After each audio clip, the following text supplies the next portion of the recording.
Eles tinham tudo: prosperidade, inovações, otimismo sem limites e a promessa de riqueza fácil. Mas em pouco tempo o sonho americano acabou virando um pesadelo generalizado. O que realmente aconteceu para poder ocorrer a crise de 1929 que acabou estremecendo o mundo? A história é realmente bem mais complexa do que você imagina. A Grande Depressão é considerado o pior e mais longo período de recessão econômica do sistema capitalista do século XX. Esse colapso econômico não apenas devastou a economia americana, mas se espalhou rapidamente por todo o mundo devido à crescente interdependência financeira que havia entre os países. Compreender as raízes dessa crise é fundamental para poder entender a evolução do capitalismo e também as mudanças no pensamento econômico. Nesse vídeo a gente vai analisar em detalhes os loucos anos 20 e vou te explicar como as contradições desse período ajudaram tanto na criação quanto na propagação da crise, gerando profundos impactos econômicos, sociais e políticos. Bora lá? O contexto pós-Primeira Guerra Mundial.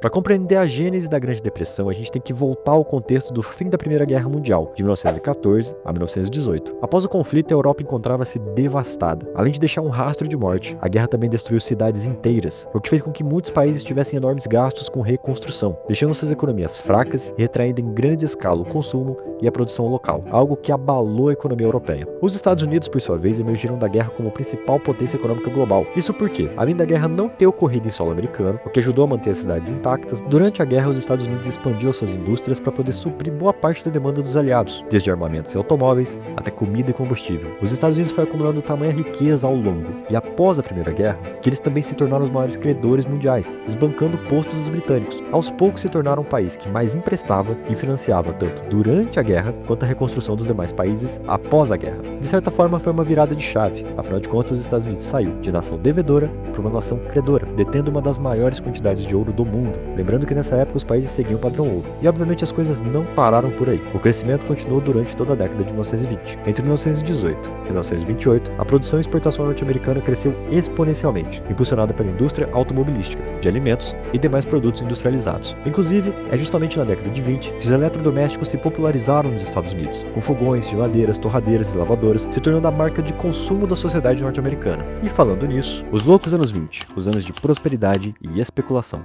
Os anos de 1920 nos Estados Unidos ficaram romantizados como Roaring Twenties. Em português ficou marcado como os loucos anos 20. A razão desse nome é porque foi uma época de grande crescimento econômico e também de inovações. O período pós-Primeira Guerra Mundial viu a emergência de uma vibrante cultura de consumo nos Estados Unidos. Inovações tecnológicas e eficiência da linha de montagem colocaram no mercado uma gama de produtos que antes eram considerados de luxo, como por exemplo, automóveis, rádios, geladeiras, torradeiras, aspiradores de pó e máquinas de lavar. E eu sei que tudo isso hoje em dia pode parecer comum e até mesmo banal, mas na época era algo inimaginável. A publicidade, que se consolidava como uma grande indústria, desempenhou um papel crucial ao criar e difundir o desejo por esses novos artefatos da modernidade, associando-os a status, conforto e felicidade. E isso demonstrava um enorme contraste, pois enquanto diversos países na Europa iam, aos poucos, se recuperando da devastação deixada pela Primeira Guerra Mundial, os Estados Unidos iam produzindo bens de consumo sem parar. Por exemplo, foi nessa época que o modelo T da Ford se popularizou e também a General Motors começou a ganhar mercado. A produção de automóveis subiu de 9 milhões de unidades em 1919 para cerca de 23 milhões de carros em 1929. Em 1930, para você ter uma noção, estima-se que quase 60% das famílias já possuíam um carro próprio. A produção de rádios de 22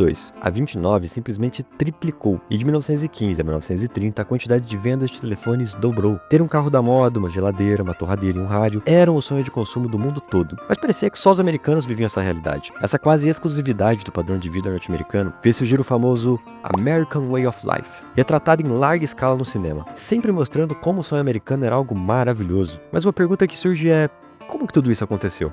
Como eu havia te dito lá atrás, a grande expansão industrial para suprir a demanda dos aliados, somada ao grande acúmulo de riquezas e capital durante a Primeira Guerra Mundial, fez com que os Estados Unidos se tornassem o maior credor do mundo, realizando vultosos empréstimos para os países europeus que precisavam de reconstrução. Mas uma parte relevante desse crédito circulava em solo nacional, e isso servia para realizar empréstimos e parcelamentos das compras dos próprios norte-americanos. Então, uma parte significativa do consumo dos estadunidenses estava advindo de crédito, e isso alavancava o consumo e estimulava cada vez mais a produção em massa, tornando de certa forma, a tecnologia é mais acessível à classe média. Para você ter uma ideia, estima-se que cerca de 60% dos carros e quase 80% dos rádios ao longo da década de 20 foram comprados a crédito. Além disso, outras transformações relevantes também ocorreram. O censo americano de 1920 revelou que pela primeira vez, mais americanos viviam em cidades urbanas do que em áreas rurais. Mas vale lembrar que a produção rural nessa época estava com sérios problemas, só que a gente vai falar disso já já. A eletrificação avançou significativamente, aumentando o uso de maquinário nas fábricas e induzindo o surgimento de muitos eletrodomésticos. Inclusive, como eu disse, o rádio explodiu nessa década. O domínio do automóvel alterou profundamente o pensamento da sociedade, mas também mudou a economia. A expansão da linha de montagens fez surgir a presença maciça de veículos, e isso induziu o surgimento de novas indústrias ao redor, que surgiram para fabricar pneus, vidros, refinar combustível e reparar veículos. Além disso, acredita-se que houveram também mudanças importantes no padrão de trabalho. Diversas pessoas largavam o trabalho no campo para poder buscar oportunidades nas indústrias, que prometiam uma remuneração bem melhor. Mas também vale dizer que a demanda por gerentes, vendedores e trabalhadores especializados ajudou a aumentar o famoso trabalho de colarinho branco, aquele típico trabalho de escritório, por assim dizer. Mas, embora a década de 20 realmente estivesse sendo marcada por uma aparente prosperidade sem fim, havia uma série de contradições crescendo dentro da economia capitalista americana, desde problemas de concentração de renda e desigualdades, concessão de créditos sem muitas garantias, especulação e baixa regulação do mercado financeiro e produção excessiva sem contraparte na demanda. Tudo isso que eu listei vai ajudar a eclodir a crise em 29, ou ao menos vai ajudar a aprofundá-la ainda mais. Bem, e agora para falar melhor sobre as contradições desse período, eu vou chamar meu amigo historiador, o professor Jubileu. O lado B dos loucos anos 20. Muito se fala de como os anos 20 foram anos de prosperidade econômica, crescimentos e inovações. A gente falou bastante disso na parte anterior. Mas o que pouca gente comenta é que todo esse crescimento não foi exatamente generalizado. Na realidade, ele foi bem desigual. E não só isso, várias contradições surgiram durante a década de 20, que aos poucos foram ajudando a fomentar o que seria a maior crise da história do capitalismo moderno. Mas deixaram toda a pompa da prosperidade econômica de lado. Vamos falar sobre 4 problemas que ocorreram durante a década de 20. Primeiro, a queda na renda agrícola. Antes da década de 20, especialmente durante a Primeira Guerra Mundial e de imediato pós-guerra, até por volta de 1920, os agricultores norte-americanos vivenciaram um período de notável prosperidade. Com a Europa em conflito e sua produção agrícola severamente reduzida, os Estados Unidos se tornaram, digamos assim, o celeiro da Europa, exportando volumes massivos de alimentos e matérias-primas agrícolas a preços elevados. Os preços nominais dos produtos agrícolas mais do que duplicaram entre 1903 e 1920, e esse boom incentivou agricultores a expandir as suas operações, investindo em mais terras e mais maquinário, muitas vezes contraindo dívidas na expectativa de que a alta demanda e os preços favoráveis iriam continuar. Entretanto, a partir de 1920 e 1921, o cenário mudou. Isso porque a agricultura europeia começou a se recuperar de forma relativamente mais rápida do que era previsto pelos americanos, o que reduziu a sua dependência das exportações norte-americanas. Consequentemente, com a entrada da oferta dos europeus, os preços dos produtos agrícolas acabou despencando, como retratado nesse gráfico. Eu sei que é meio difícil de enxergar, mas eu vou pedir para a editora dar aquele zoom. Dessa forma, enquanto a economia industrial dos Estados Unidos florescia nos loucos anos 20, o setor agrícola mergulhou numa profunda e persistente depressão que durou por toda a década. Diversos fatores interconectados foram responsáveis por essa acentuada queda na renda e nos preços agrícolas. Além da perda dos mercados de exportação europeu, como eu falei, ainda havia o problema da superprodução nos Estados Unidos. Isso porque muitos fazendeiros investiram anteriormente para poder melhorar a produção durante a guerra. Afinal, havia muita demanda. Mas os investimentos também continuaram até o começo da década de 20, porque eles achavam que a demanda ainda continuaria. Inclusive, a mecanização aumentou bastante a produtividade, como o uso de tratores e coletadeiras, o que ajudou a inundar o mercado doméstico de produtos agrícolas justamente no momento de demanda externa declinante. Isso afundava o preço dos produtos ainda mais, o que reduzia a renda dos agricultores. E para tentar contornar essa situação, o governo dos Estados Unidos na época instauraram políticas tarifárias protecionistas, como a lei, como é que fala isso aqui? Ford-Macumber, em 1922, que elevou as tarifas de importação em cerca de 40%. O objetivo era proteger os agricultores do país, tornando mais cara a importação de alimentos e matérias-primas vindas da Europa. Só que, obviamente, os europeus não gostaram nada disso e decidiram retalhar, impondo tarifas para os produtores norte-americanos. Ou seja, a exportação dos produtos americanos, que já não estavam nos seus melhores dias, agora ficou ainda pior. Seja lá como for, de uma maneira geral, os agricultores norte-americanos durante toda a década de 20 não vislumbraram tantas benesses dos loucos anos 20. Segundo, a ampliação da desigualdade de renda. A década de 20 testemunhou uma das mais dramáticas concentrações de renda da história americana moderna. Segundo o trabalho de Thomas Piketty e Emanuel Sais sobre a desigualdade de renda nos Estados Unidos, a participação do 1% mais rico na renda total, que havia caído durante a Primeira Guerra Mundial, recuperou-se vigorosamente durante o boom dos anos 20. De 1919 a 1929, a participação da renda dos 1% mais ricos saltou de 12% para quase 20% ao final da década. Já os 5% mais ricos dominavam cerca de 30% da renda, e os 13% mais ricos simplesmente detinham 90% de toda a riqueza. Esse fenômeno não foi acidental, mas resultado de transformações estruturais profundas na economia americana que alteraram os mecanismos de distribuição de renda. Haviam ao menos 3 mudanças estruturais que estavam acontecendo simultaneamente e, digamos assim, que contaminaram a prosperidade da década. Primeiro, o aumento do poder monopolístico das corporações. Alguns estudos indicam que essa foi uma época marcada pela ascensão de grandes empresas. Esse era o caso das Big Three, 3 empresas que dominavam o setor automobilístico, sendo a Ford até meados de 25 e depois a GM e a Chrysler. Essa também foi uma época de expansão significativa para a Coca-Cola e para a Pepsi. Além disso, embora o setor bancário fosse um setor bem fragmentado em quantidades, existiam dezenas de milhares de pequenos bancos locais. Em 1929, os 1% maiores bancos, que geralmente ficavam em Nova York, dominavam simplesmente 50% de todos os recursos financeiros. 2. Avanços tecnológicos significativos. Como eu já falei, essa foi uma época importante para a produção industrial. A eletrificação e a criação de novas tecnologias fizeram a produção dar um enorme salto. A produtividade do trabalhador norte-americano cresceu muito, mas os salários não acompanharam os ganhos de produtividade. Só que a gente vai falar disso já já. 3. Mudanças na distribuição de renda. A década de 20 também foi a década dos mercados financeiros, com ações explodindo e gerando grandes lucros nessas operações, enquanto a sociedade, estimulada pelo crédito, consumia mais e mais, aumentando a quantidade de bens vendidos e as receitas das companhias. Só que boa parte desse lucro não se convertia necessariamente em maior remuneração da mão de obra, criando um cenário de concentração no topo. Bem, no geral, a dinâmica funcionava da seguinte forma. Os rápidos avanços tecnológicos reduziram dramaticamente os custos de produção. Era mais eficiente produzir agora do que antes, gastando menos tempo e recursos.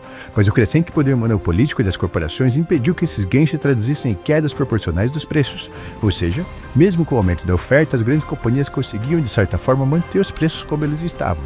Em economia, nós dizemos que elas aumentaram o seu markup, que é a capacidade que uma empresa tem de cobrar um preço de venda acima dos custos. Isso geralmente tem relação com o seu poder de mercado, sendo que, obviamente, monopolistas e grandes oligopólios conseguem maiores markups. Simultaneamente, houve um processo de enfraquecimento de sindicatos nessa década. Estima-se que eles perderam cerca de 40% dos seus membros ao longo da década de 20. Os capitalistas passaram a ter uma influência enorme no pensamento americano e estimularam o uso dos chamados contratos Yellow Dog, onde basicamente um trabalhador que aceitasse trabalhar sob esse contrato aceitava não participar de sindicatos ou qualquer atividade sindical como um todo durante todo o período de trabalho. No geral, tudo isso significou que a capacidade de barganha dos trabalhadores caiu drasticamente e passou a ser cada vez mais difícil transformar os lucros provenientes dos ganhos de produtividade em salários. Essa crescente desigualdade aprofundou os desequilíbrios na economia americana. E como os salários não cresciam vigorosamente, muitos americanos usavam justamente o crédito como fonte principal para poder financiar um aumento no consumo. Crédito esse que estava em abundância e barato na época, fazendo com que as bases do crescimento na década de 20 fossem bem instáveis. Terceiro, especulação e empréstimos de baixa qualidade. E se o assunto é instabilidade, não dá para deixar de fora o mercado de ações. Geralmente, quando se fala na crise de 29, muitos comentam apenas sobre essa parte, porque de fato ela foi bem relevante. Mas, obviamente, o crash da bolsa não aconteceu do nada, magicamente. Como a década de 20 foi marcada por ganho de produtividade e aumentos na demanda, com o impulso especial do crédito, os ganhos das empresas também se elevaram. O clima de crescimento sem fim alimentou um otimismo exagerado, e nós sabemos bem que otimismo demais faz o preço das ações explodirem. Só que aqui tem um detalhe relevante. A prática que mais se desenvolveu no longo da década de 20 não foi o ato de investir como os value investors definem, que é aquele quando o investidor analisa os ativos minuciosamente, busca aplicações com margem de segurança e realiza investimentos de longo prazo. Não. Na verdade, a moda da época era a especulação financeira. Todos compravam ações porque os preços estavam subindo, e basicamente só isso. Esse era o critério. Um típico caso de bolha especulativa. O crédito desempenhou um papel fundamental nesse processo, isso porque as chamadas compras à margem se popularizaram. Funcionava assim. O investidor que queria comprar, digamos, $1.000 em ações, ele não precisava deter os $1.000 naquela hora. Na verdade, ele podia dar uma entrada de, digamos, $100 a $200, o que era cerca de 10 a 20% do valor total. E o corretor lhe emprestava, vamos assim dizer, o valor restante para ele poder adquirir as ações. Eu nem preciso dizer que se inflou artificialmente o preço das ações, né? Investidores começaram a poder movimentar valores 10 vezes maiores do que eles seriam capazes. Isso fazia com que eles pudessem sempre comprar mais e mais ações. E se todos faziam o mesmo, os preços subiam. E como os preços subiam, mais gente pegava empréstimo para investir. Isso fazia o preço subir, o que chamava a atenção de mais especuladores, que pegavam mais empréstimo bom, acho que você entendeu aonde que isso foi parar. Esse gráfico é uma estimativa do índice Dow Jones durante a década de 20. Se a gente considerar de agosto de 1921 até setembro de 1929, que teria sido o ápice da subida de preços, o índice teria crescido mais de 400%. Algumas ações ficaram bem famosas, como é o caso da General Motors, que viu os preços saltarem de $18 em 26 para quase $100 em 1928. Já as ações da General Electric, AGE, teriam saltado de $80 em 26 para mais de $400 em 1928. O problema é que ambas as empresas começaram a reduzir muito o dividend yield ao longo dos anos, porque os lucros simplesmente não acompanhavam o preço. Bom, e tudo isso ocorreu em um período onde não existia nenhuma regulação nesse setor.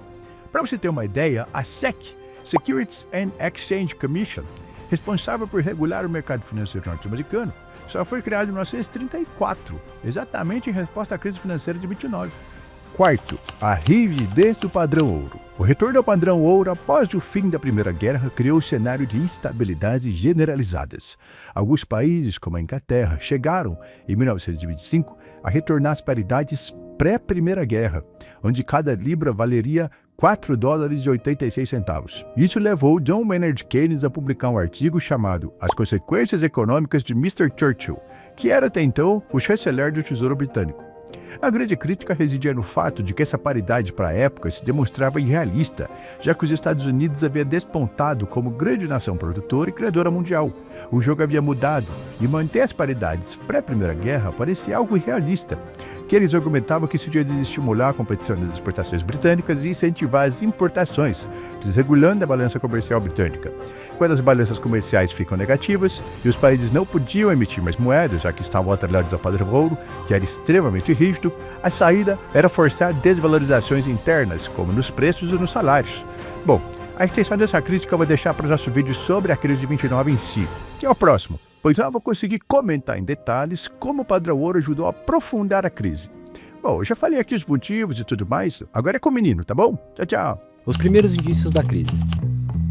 Os primeiros indícios de uma crise iminente já eram perceptíveis na estrutura econômica dos Estados Unidos durante 1929, especialmente nos setores agrícolas e industrial. Como comentamos no começo desse vídeo, o setor agrícola já estava deprimido desde o começo da década, porém o setor industrial também começou a enfrentar alguns problemas perceptíveis a partir de 1928. Isso porque com o aumento do descompasso entre ganho de produtividade e ganhos salariais, o poder de compra da população já não era mais o mesmo. A superprodução industrial gerou uma enorme quantidade de estoque e a queda das exportações para a Europa ajudou a reduzir ainda mais a capacidade das vendas, que fazia com que muitas empresas tivessem que reduzir seus preços e ganhos. Isso, por sua vez, começou a emitir sinais de alerta para os especuladores financeiros, que já estavam céticos da capacidade da demanda em absorver a produção e das empresas em continuar lucrativas como se esperava. Começava a nascer então a ideia de que o suposto crescimento econômico sem fim já não era tão assim sem fim. Inclusive, o evento acabou ficando bem famoso na época. O estatístico Roger Babson havia comentado em 5 de setembro de 1929 que uma crise iminente estaria por vir. Isso gerou uma incerteza no mercado e causou uma queda imediata no preço das ações. Esse, digamos, mini crash ficou conhecido como